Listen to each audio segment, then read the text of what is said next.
forward 604 Records International Women's Day special.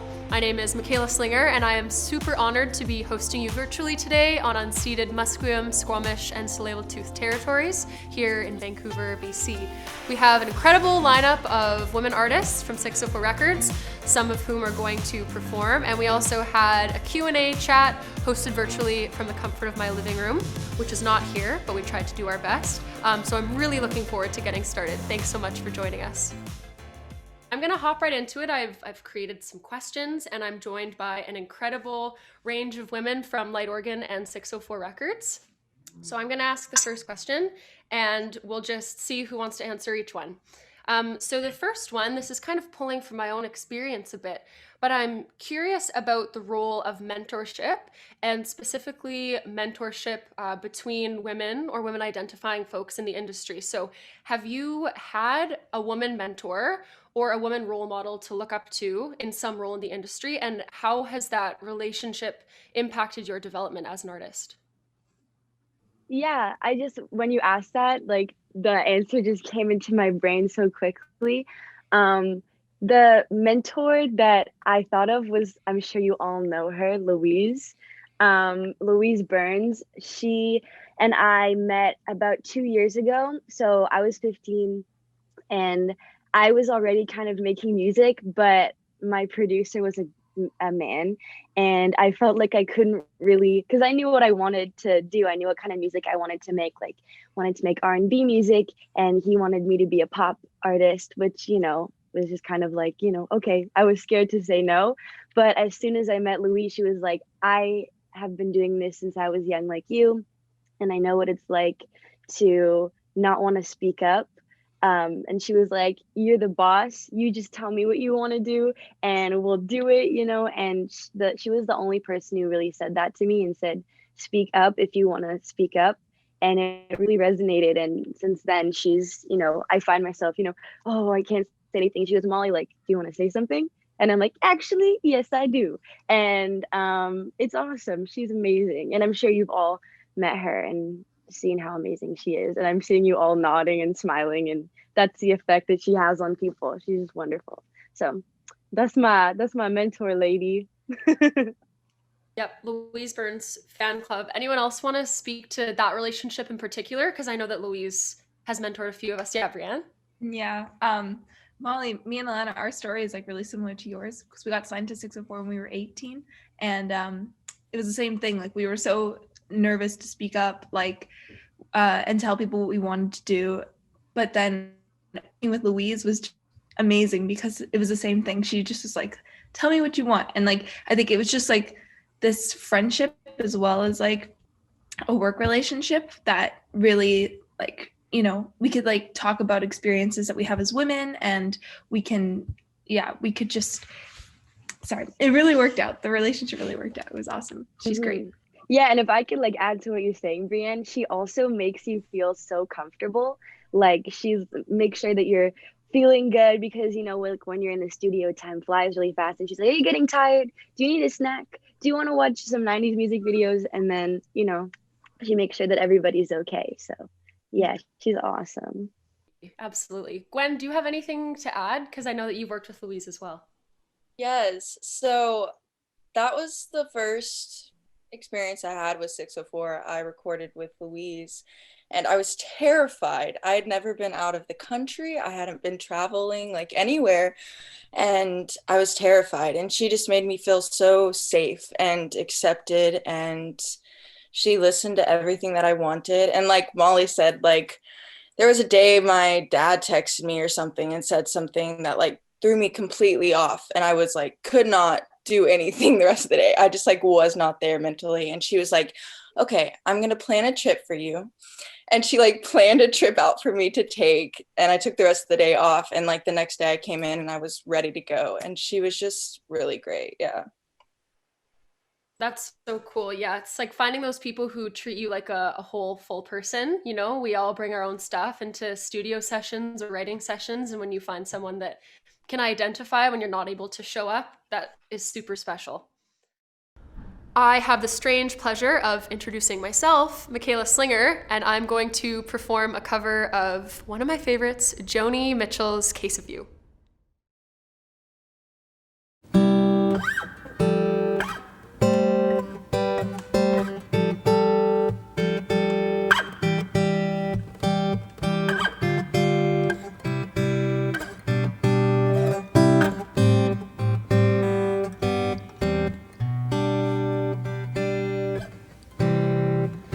just before our love got lost, you said, I am as constant as a northern star, you said, constantly in the darkness, where's that at?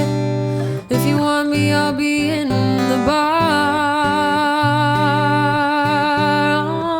on the back of a cartoon coaster, in the blue TV screen light.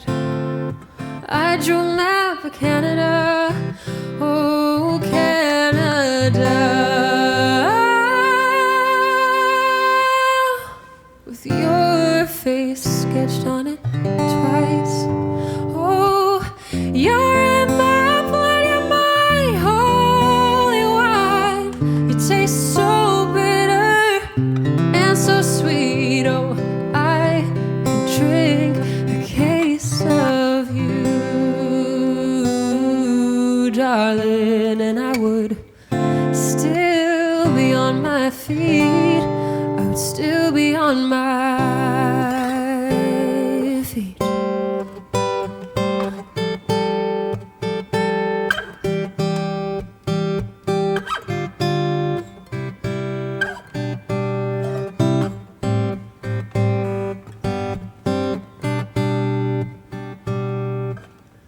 Oh, I am a lonely painter. I live in a box of paint. I'm frightened by the devil, and I'm drawn to those ones that ain't afraid. I remember that time you told me, you said that love was touching souls. Surely you touched mine, 'cause part of you pours out of me in these lines from time to time. Oh, you're in my blood, you're my holy wine. You taste so bitter and so sweet. Oh, I could drink a case of you,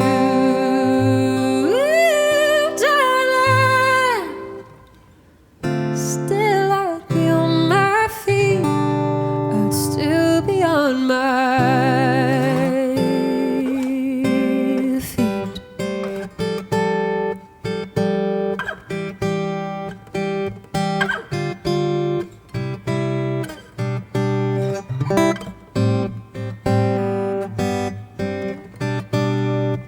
I met a woman, she had a mouth like yours. She knew your life, she knew your devils and your demons, and she said, go to him, stay with him if you can, but be prepared to bleed.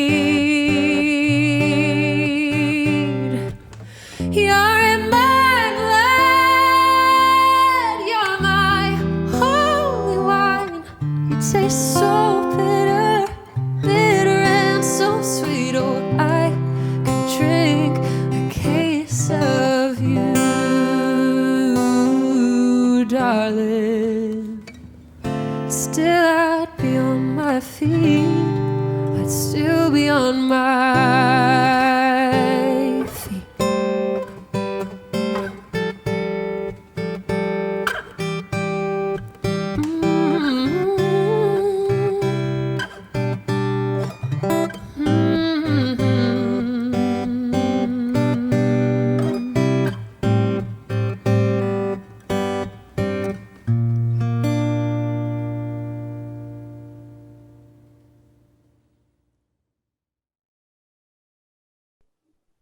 Okay, let's move on to question number 2. This is specifically geared towards those of you in a band, although we can zoom out to collaboration afterwards. So I'm especially curious for Mise En Scene and Vox Rea. You're all in group projects. You're obviously in projects either with siblings or close friends or both.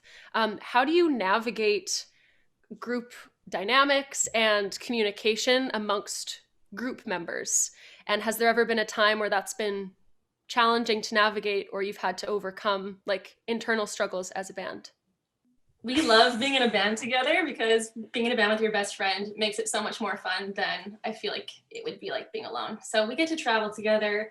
At our wedding, I joked that I've shared a bed with her more than her husband had at that point. Which was totally true. Yeah. We were touring a lot at that point. Yeah, and so like we get to experience all of the good times together, also all of the bad times. And of course, like it's rare that we disagree on stuff, but when we do, we share a common goal and a common vision. So it's easy to kind of navigate from there. But we have struggled with hiring people in the past. We've got a really solid lineup now and we're doing great. But yeah, anything you want to add to just I guess like we've definitely had to deal with you know, people telling us that we need to be more than just us as a band. We've had people say that you need to have like your whole band should be like all the players instead of it just being us, because we're the ones who founded the band and it's always been about us, and the songs always start with the two of us before it goes to anyone else. In case anyone doesn't know, she plays drums and I play guitar. So, you know, it always starts like that for us, and then bass comes in and then leads come in. So we would, you know, take other people's advice because we weren't as confident, and that would never fly now, like, let me tell you. But, you know, back in the day when we were younger and a little bit more easily influenced, we were kind of letting too many people kind of like get in our business. And now I think we just know that like what we do together works. And yeah, it's about us as a team. Like this is what the band is all about. So. Vox Rea, Cardiac sister duo. Tell us.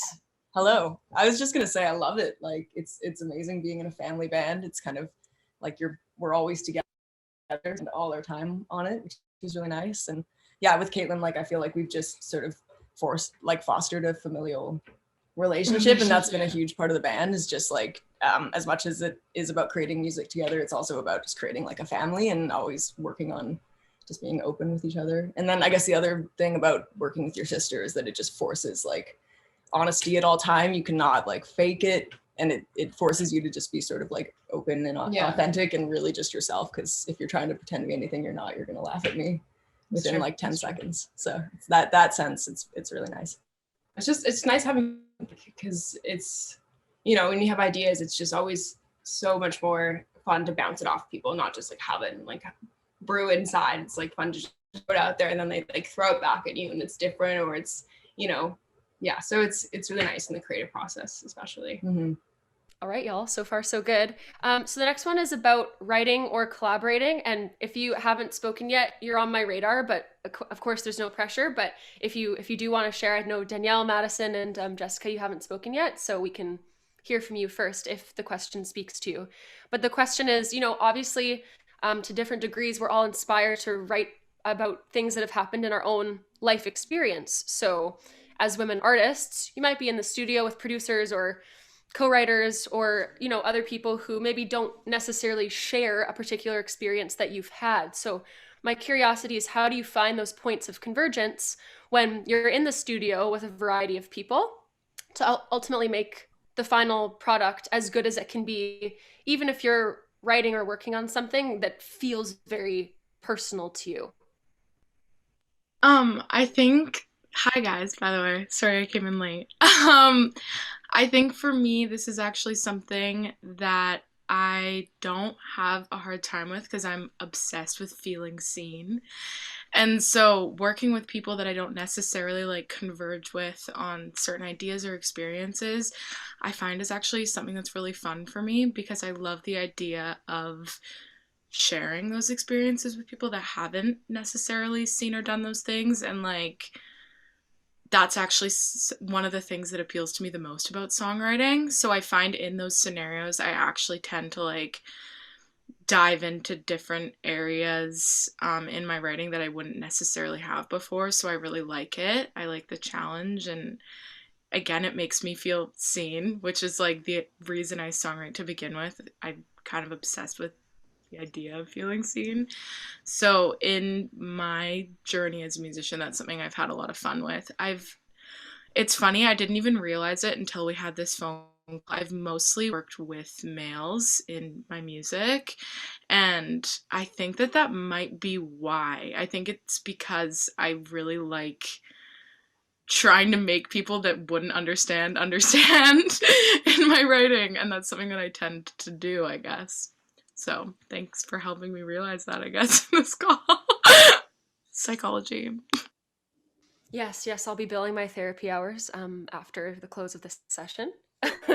Just kidding. But that was really, great, interesting reflection, right? It's like, I do think we're trying to make the personal feel in some ways universal through the art that we create. So yeah, that was a good reflection. I see there's two different sides for sure. I've definitely been in a writing situation where you're like, holy smokes, like I need out of this room. Like these people don't know what I'm talking about. And like, you just sit there and you're like, let's just like write this song. And like, I'm leaving because they don't know what you're talking about, or they just have like a whole nother idea. I've definitely been in a lot of writes like that where I'm like dreading it. But then also, I feel like you find people that you really, really can bond with and that understand what you're talking about. Like you're not going to get along with everyone. So, you know, there's going to be people that don't understand you as well. One thing for me is I do all my songwriting now with my brother, which is really special, especially because we have a relationship that I can be like, no, that sucks. And I don't feel bad about it. Whereas if I'm in a room with a whole bunch of strangers and like they pitch something to me that I don't like, it's kind of like, well, I think. So it is really nice to just be able to be like, no. So I usually actually bring him in on a lot of my co-writes too. And then it feels comfortable and like, yeah, I at least have one person that understands me. So if there's someone there that doesn't get it, you're just like, yeah, okay, like we'll give you your 33%, but like, we don't care what you have to say. But yeah, I don't know. I think that there's like definitely two sides to it, but yeah, finding people to work well with is like the best thing ever. And sometimes it takes some time, but. I'm excited to now introduce Danielle Ryan, who will be performing Take Me Back. I know how we're here, said we're forever, then didn't care, we watched it fall down, down, down to the ground. One day we're dreaming, making plans. Next day we're sinking into the sand. We didn't know what love was until we lost it.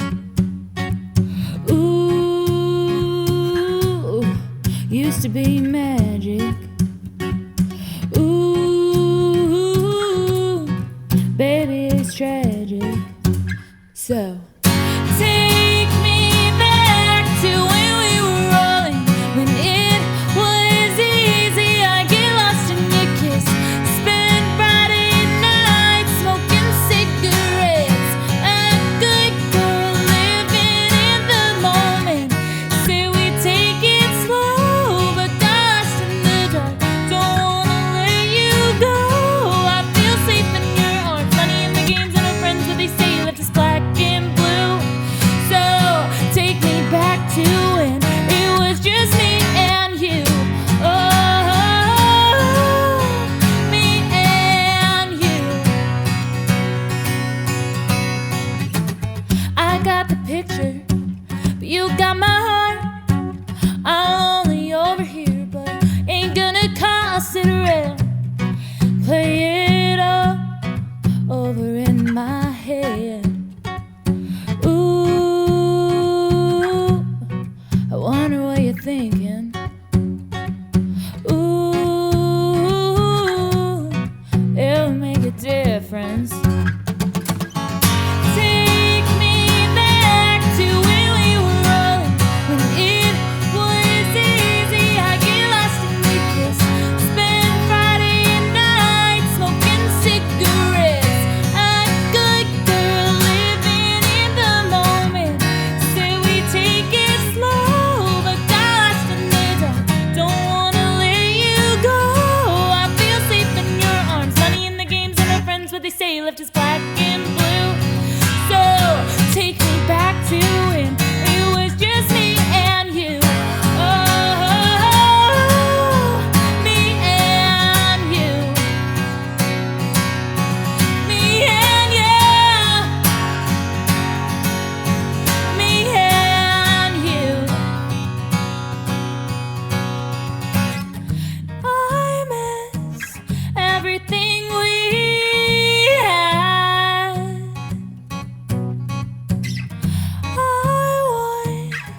you to take me back. Take me back, take me back to where we were all. It was easy, I get lost in your kiss. Spend Friday night smoking cigarettes. Act like we're living in the moment. Said we take it slow, but lost in the dark. Don't wanna let you go. I feel safe in your arms. Money in the games and our friends, what they say, you left us black and blue. So take me back to when it was just me and you. Me and you. Me and you. Me and you. Me and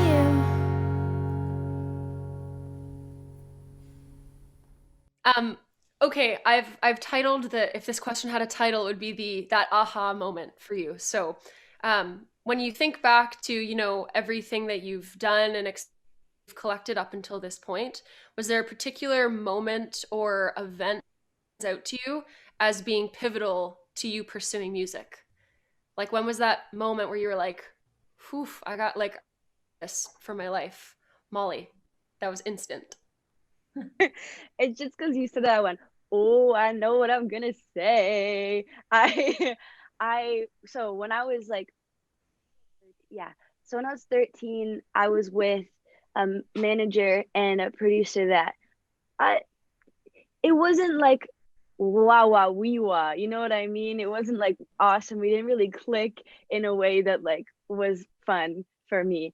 And then I was with her for about 2 years. She was also like 70 something, like, you know, like she didn't really understand like what I wanted to do, which is, you know, God bless her. But yeah, so when I was 15 or when I was 14, I said, I know what I'm gonna do. Yes, sir. I'm gonna make my own studio in my house. So I saved up a bunch of money and I bought a mic, interface, and a computer, and you know, all the things, little things that I needed to have the bones of a studio.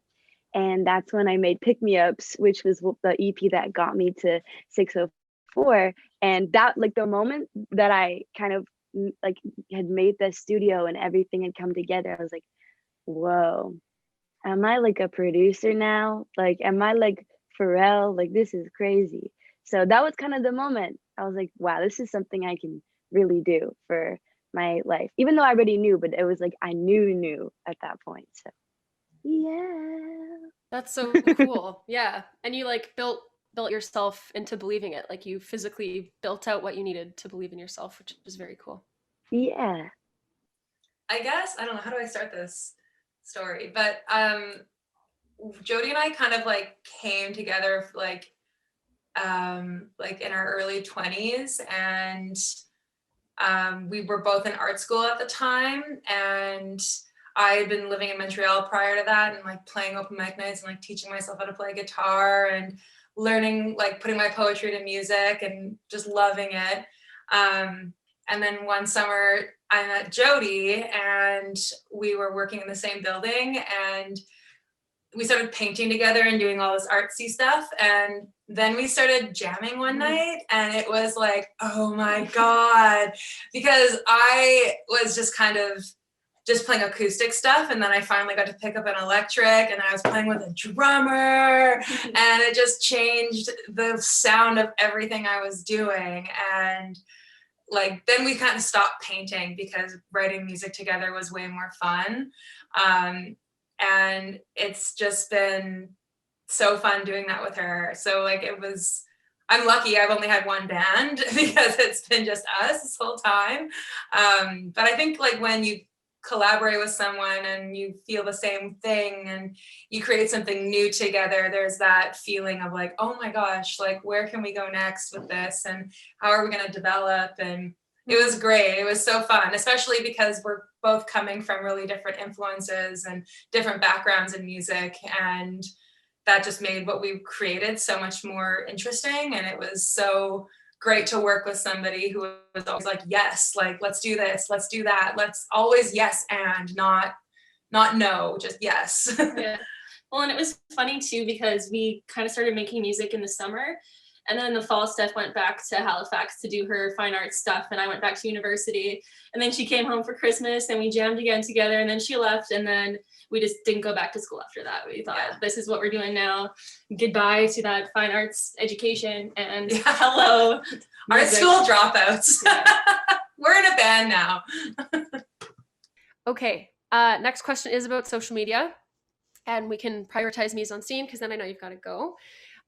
So my question is a little bit specific about social media, but we can also zoom out to just talk about like the state of affairs as well, if you'd like, with like the pressure to be on socials. But mine was more about social media and sexuality and image. So if any of you have consumed a piece of media since like the 1940s, you may have noticed that women's bodies sell products, from music to cars to homes to cleaning, right? It's everywhere. And I know we've been going through a bit of a reckoning about calling for more diversity, representation, perhaps like a desexualization, but then also claiming narratives in our own hands and figuring out how we want to proceed with coming to terms with like our own womanness, femininity, sexuality as it appears on screen. So I'm curious like how you navigate that, because there's external pressure to perhaps put out a certain image. We also have our own images we want to put out, but those are influenced by the culture at large. So how do you navigate when you're thinking about like sexuality or your online image, how you want to curate that in a way that feels authentic to you, and that also makes you feel like emboldened, and I hate to like toss around a term that's kind of lost its meaning, but empowered in a way. Then when I say that, I mean like truly just like feeling powerful in whatever your choice is, you know, without someone else telling you that you need to do that thing. Sorry, that was a bit rambly, but Mise En Scene. No, Mise En Scene's okay. gonna go first, and then Molly. Honestly, I've never really felt the pressure to be one way or another. I've never really, like Jody and I have also we choose not to sexualize ourselves. We never have, like we never, you know, we don't dress in any kind of provocative way. It's just kind of like who we are as people. So it just never really came into the idea of image and something that we ever had to be really conscious about. We've just always really led with our personalities and our energy, and I've truly never felt pressured to be anything but what I am. And maybe that's lucky, you know, like, don't get me wrong. We've definitely had people say, you need to lose weight and you need to get your boobs out and do all that stuff. We've definitely been told that, but we've never done it. It's just not who we are. And I think everyone's different and they're allowed to do whatever they want with their image. And, you know, for us, it just happens to be that. And I guess we're just really lucky that we've never really felt pressure to be anything other than ourselves. Mm-hmm. So, you know, I don't know if I'm answering your question all the way, but yeah, we're just, unfortunately, we just are who we are. You know, you know, I'm an Enneagram 8 and I'm a Leo, okay? Like, it's just who I am. Yeah. I also think that it's kind of a bit like how there's different genres in music and stuff. There's different styles and approaches, like all of our kind of heroes that we look up to, like Courtney Barnett and Phoebe Bridgers and all of that. It's just kind of where, yeah, I guess it's like taste and style as well. So it's all perfectly fine. But for us, it's just always been, yeah. Well, and also like we're also very aware that we play male-dominated instruments, and we're aware that we're in a genre that is male-dominated, and you know, maybe that's been a choice for us, is to like because we don't want people looking at us in a way that is sexualized. We want to be looked at in a way that's equal, so we don't do that, because maybe that's a subconscious choice we make. But I definitely don't feel like we've ever had to be anything other than ourselves. Like, I love glitter. I wear that all the time.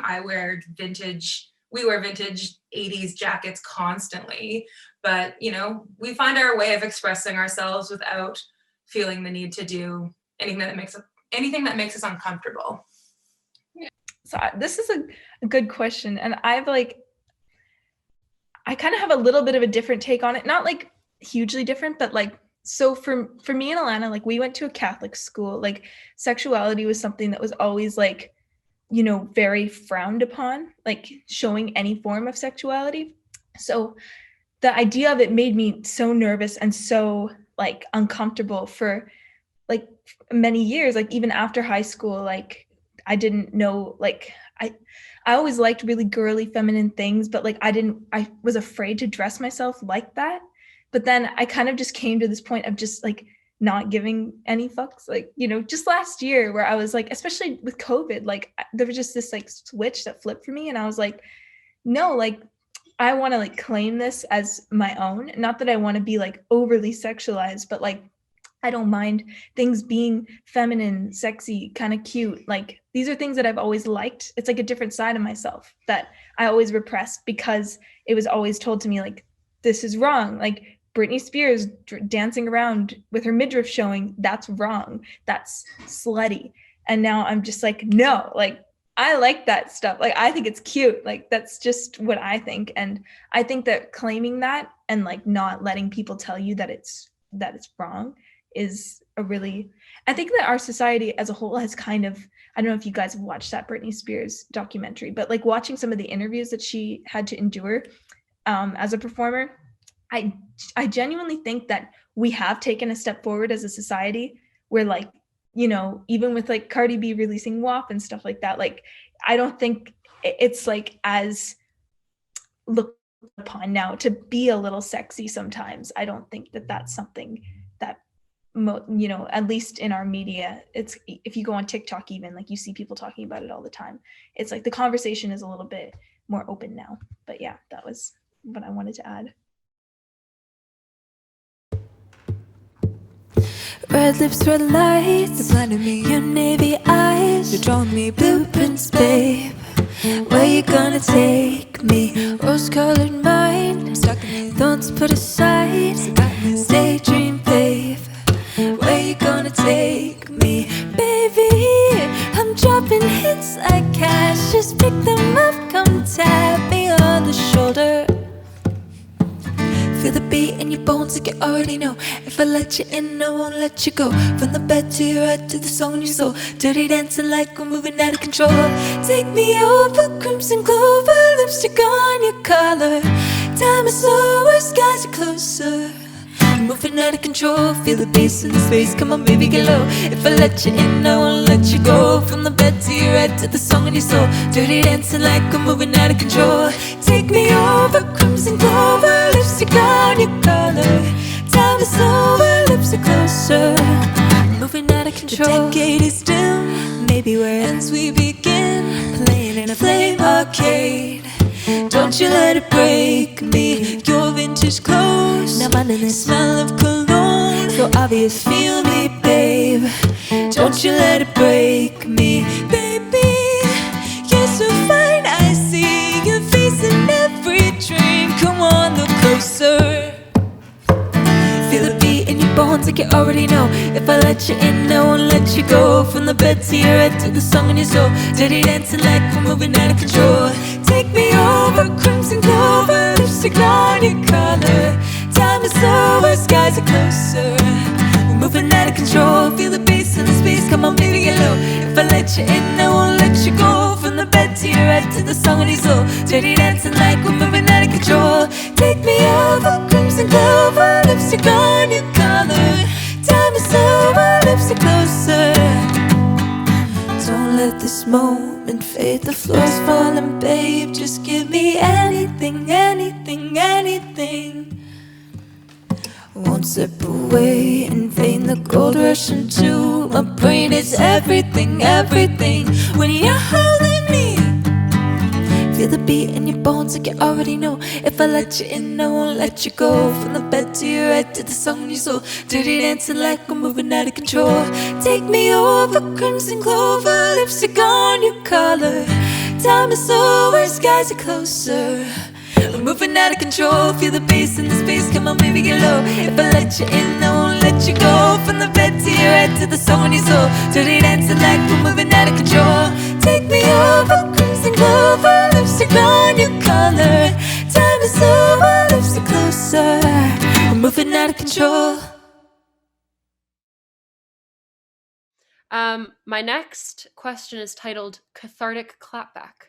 So how have you, we've sort of touched on if you've dealt with a situation in the industry where you were made to feel small or uncomfortable or questioning yourself. So I guess it's like, what advice would you give to that small feeling person now that you've come through? And how would you assert yourself moving forward, or give advice to newer artists about how to navigate situations where someone's kind of like encroaching on their self-confidence in the studio? I think the biggest thing is you have to know who you are first, because otherwise you're just going to get walked all over. Just having a strong sense of who you are and what you want, I think will get rid of anyone being able to tell you what you want and who you are. Especially being young, I think it's really, really hard when some old 40-year-old dude is telling you what you can do and what you're about. And I've been in that position where you're kind of put in an awkward spot where you're like, what? And you feel bad for like what you want and who you are. And if you can avoid that at all costs, I would just, be really strong in who you are and be able to speak up. Because at the end of the day, you're the one representing, that song or that music video or whatever it is. Like, you're the one at the forefront. They don't think, oh, well, that guy did it, or that girl or whatever. It's like, no, you did it. So just know who you are, and just have a strong sense of that. I definitely want to second what Danielle just said. Like, you have to know who you are, and no 40-year-old man is reinventing the wheel at this point. That's our job. Like, that's the job of people coming into this business, is to be the ones taking it forward. Fucking, they're not going to do it. So definitely everything Danielle just said. Also, like, they don't understand social media, I'll say too. Like, we're the young ones that kind of get social media, and there's a lot of times when I'm like, sorry, I don't know what you're talking about.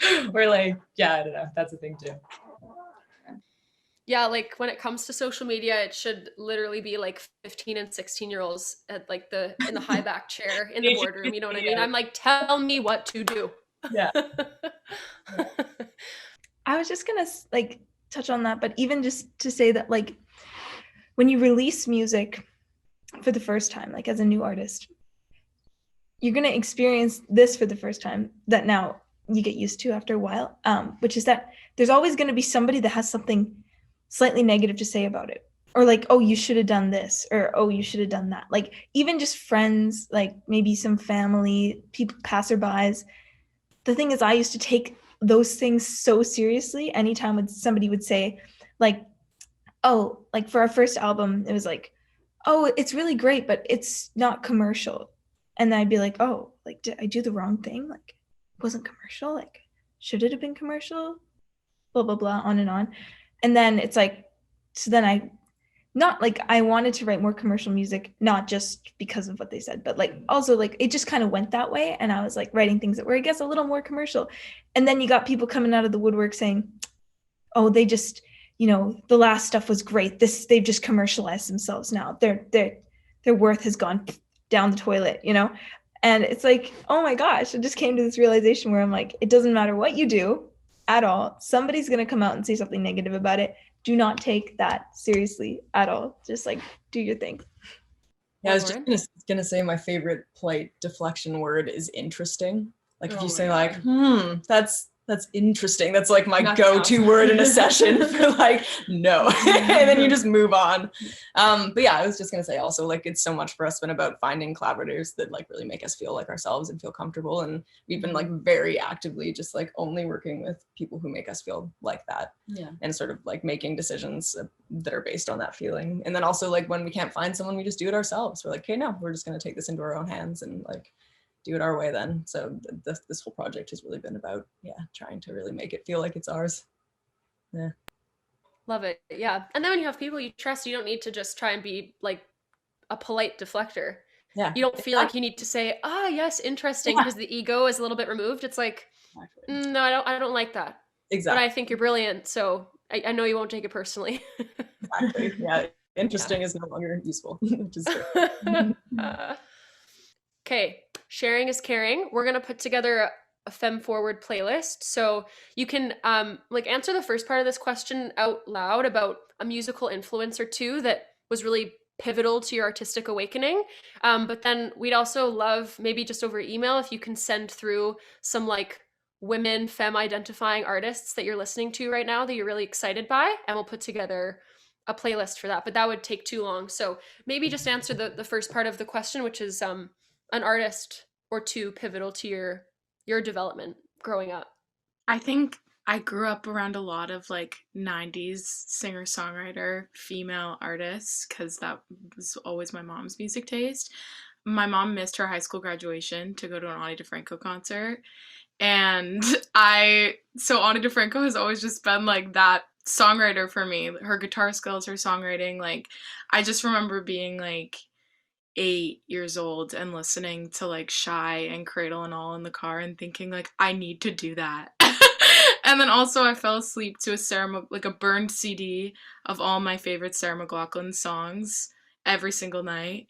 And I went to like her concert was my first concert. And so those two, like just like the singer-songwriter, like 90s, those vibes, definitely like the beginning of my being like, I want to be a songwriter. Love it. Molly was like crawling into a hole there. I feel like I've been talking so much. Someone needs to go, enough, Molly. Stop. But I just like the first thing that came Madisyn is like, no.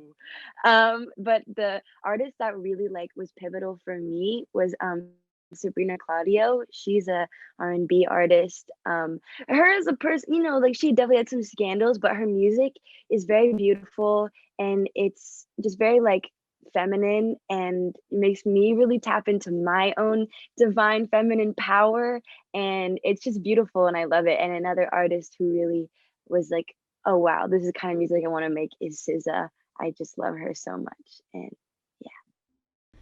Next, I'm excited to introduce Molly Annelle, who just released her EP with 604 Records called Elevator Music, and she is going to be performing a cover of Aretha Franklin's Natural Woman.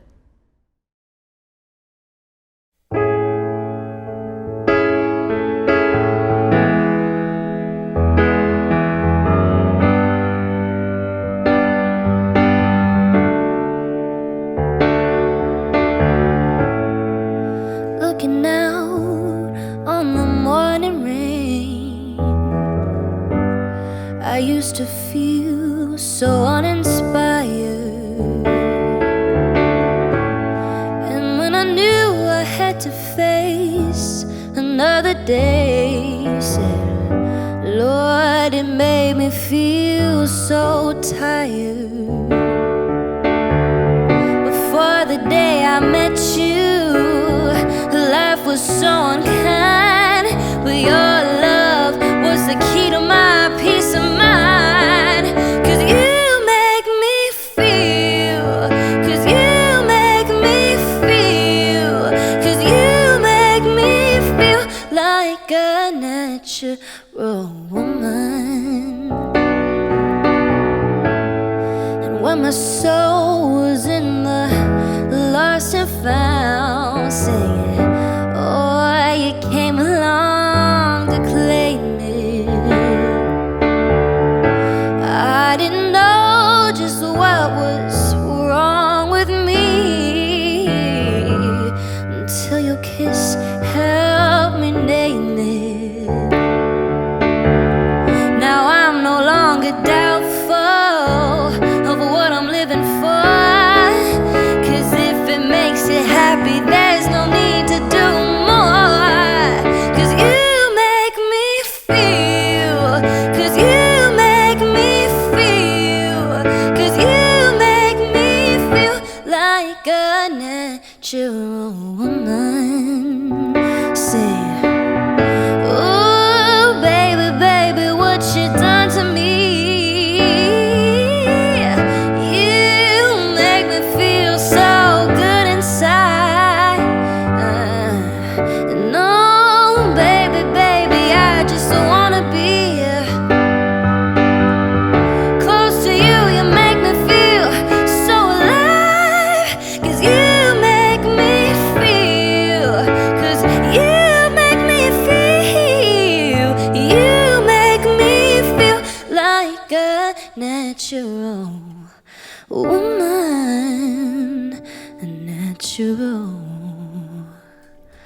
woman.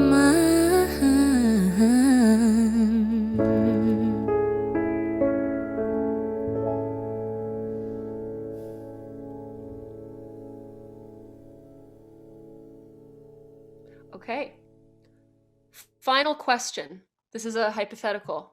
This is our FemFwd final piece.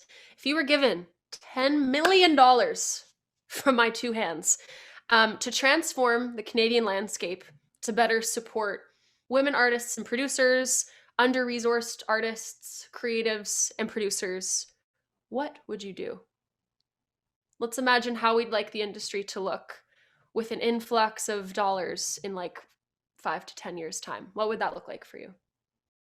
I think, like, thinking about it, if I could do anything, I would just want to give other kids the means to be able to express themselves musically, because I think that there's so many kids out there that love music and they want to do it, but they don't have a family with the financial means in order to get instruments or lessons or the safe place to be able to practice or the time.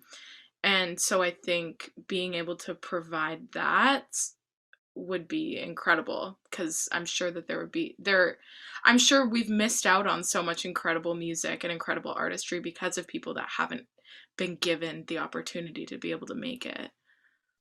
Definitely supporting infrastructure that supports women and underrepresented communities to have their voice heard. Like a couple years ago, what's it called? Red Truck, Red Truck Brewing has its like summer concert series, and Jody Glenham brought up a really good point a couple years ago that was like 90% of their bookings are male dominated bands.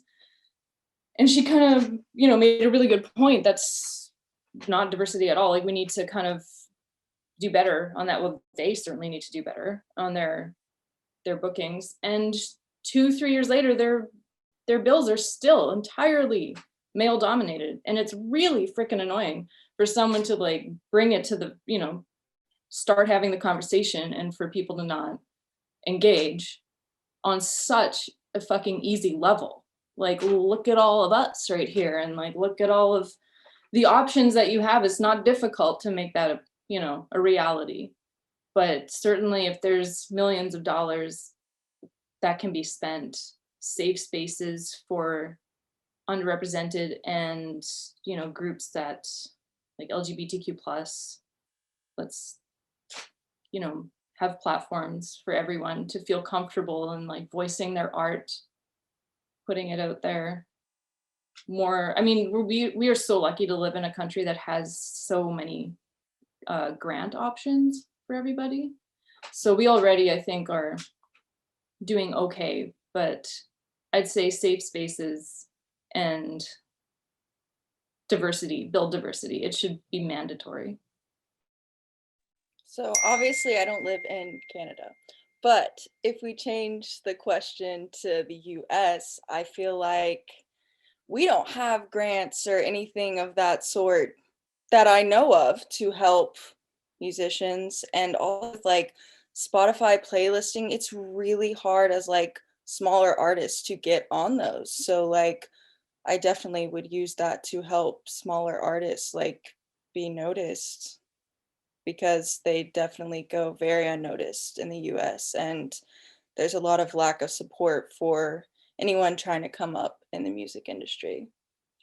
I have this like dream of artists functioning in collectives where everybody kind of like works on each other's projects and shares skills, and like that almost being like the record label of the next era, where like it's just a bunch of artists all in a space just like using their strengths to help each other's projects and all sharing the profits.